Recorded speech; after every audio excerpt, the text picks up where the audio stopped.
আসসালামু আলাইকুম। কেমন আছেন গাইস? আশা করি সবাই ভালো আছেন। আমরাও আলহামদুলিল্লাহ ভালো আছি। আজকে আপনাদের সাথে শেয়ার করব কলা মাখানো। যদি আপনারা দেখতে চান তাহলে আমাদের সাথেই থাকুন, দেখতে থাকুন আমাদের পুরো ভিডিও।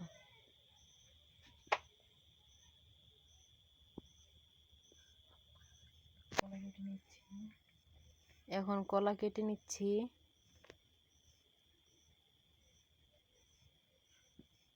কলা ছিলে নেওয়া হচ্ছে।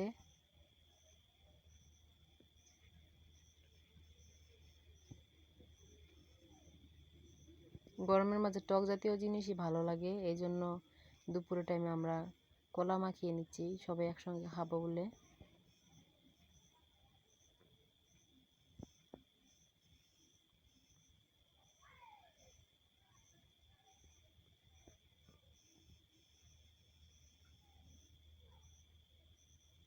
ভালোভাবে ছিলে নিচ্ছি যাতে সবুজ অংশটা না থাকে। সবগুলো কলা ছিলে নেওয়া হয়ে গেছে। এখন গ্রেটার দিয়ে গ্রেট করে নিচ্ছি। গ্রেটার দিয়ে গ্রেট করে নিয়ে উপরে বিচিগুলো থেকে যায়, বিচিগুলো উপরে থেকে ফেলে দিলেই হয়, নিচে নিচে শুধু কলাটা থেকে যায়।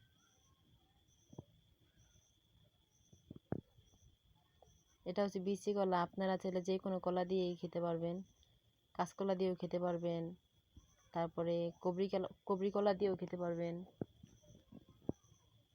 যে কোনো কলা দিয়েই খেতে পারবেন।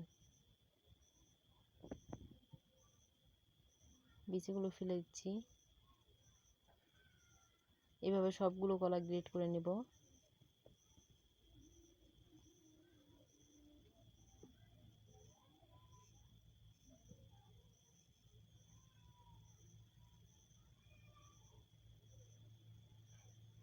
গ্রেট করে নেওয়া হয়ে গেছে। এখন নিয়ে নিচ্ছি শুকনো মরিচ ভাজা আর লবণ একসঙ্গে ডলে নিচ্ছি।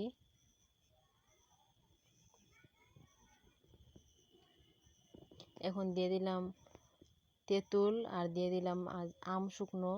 এটাকে আমরা বলি আমের ফুলসি, কেউ কেউ বলে আমি, যে যে অঞ্চলে যেটা বলে, আমরা বলি আম ফুলসি। এখন এগুলোকে ভালো করে মিক্স করে নেব। মিক্স করে নেওয়া হয়ে গেছে। আর এখন দিয়ে দিচ্ছি তেঁতুল ভিজিয়ে রাখা সেই পানি, যে পানির মধ্যে তেঁতুল ভিজিয়ে রাখা ছিল সেই পানিটা এখন দিয়ে অ্যাড করে নিচ্ছি। এখন দিয়ে দেব মরিচের গুঁড়া,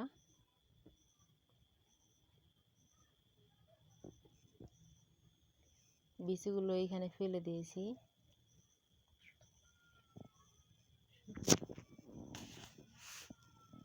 কলা মাখানো হয়ে গেছে।